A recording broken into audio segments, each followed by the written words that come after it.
ఎన్నికలు సమీపిస్తున్న కొద్దీ ఏపీలో అధికార పార్టీ టీడీపీకి చెందిన నేతలకు చుక్కలు కనిపిస్తున్నాయి.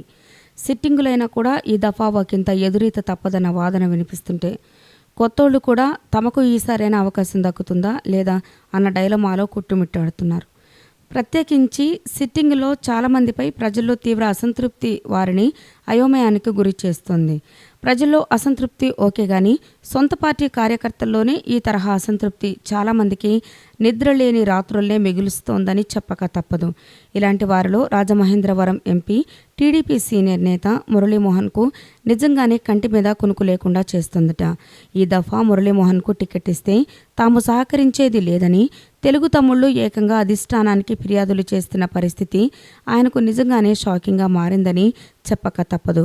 గడిచిన ఎన్నికల్లో రాజమహేంద్రవరం నుంచి ఎంపీగా పోటీ చేసి గెలిచిన మురళీమోహన్ ఈ 5 ఏళ్లలో తన నియోజకవర్గాన్ని అసలు పట్టించుకున్న పాపానే పోలేదుట.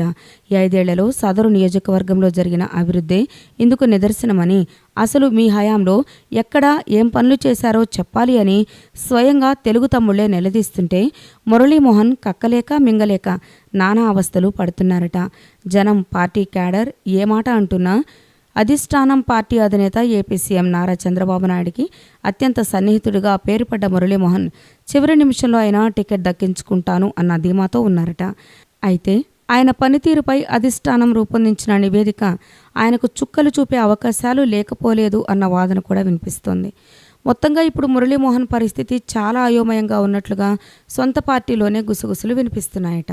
అవకాశం చిక్కినా 5 ఏళ్లలో చేసిందేమీ లేదని చెప్తున్న రాజమండ్రి తమ్ముళ్ళు ఈ దఫా మాత్రం ఆయనకే టికెట్ కేటాయిస్తే మాత్రం తమ మద్దతు విషయంలో పునరాలోచించుకోవాల్సి వస్తుందని బహిరంగంగానే చెప్తున్నారట. 5 ఏళ్ల పాటు యాక్టింగ్తోనే నెట్టుకొచ్చేసిన మురళీమోహన్ యాక్టింగ్ ఎంపీగానే పేరు గడించారని, ఈ తరహా యాక్టింగ్ నేత కంటే ఉత్సాహంగా పనిచేసే యువకుల్లో ఎవరికో ఒకరికి టికెట్ కేటాయిస్తే పార్టీ ప్రతిష్ట పెరుగుతుందని తమ్ముళ్ళు భావిస్తున్నారట.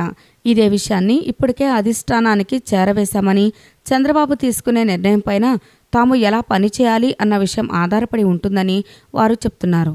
మొత్తంగా ఈ తరహా పరిస్థితితో ఇప్పుడు మురళీమోహన్ తీవ్ర ఆందోళనలో ఉన్నారు అన్న విశ్లేషణలు సాగుతున్నాయి. ఈ వీడియో కనుక మీకు నచ్చినట్లయితే లైక్ చేయండి, షేర్ చేయండి. ఇలాంటి లేటెస్ట్ వీడియోస్ కోసం మా ఛానల్ని సబ్స్క్రైబ్ చేసుకోండి.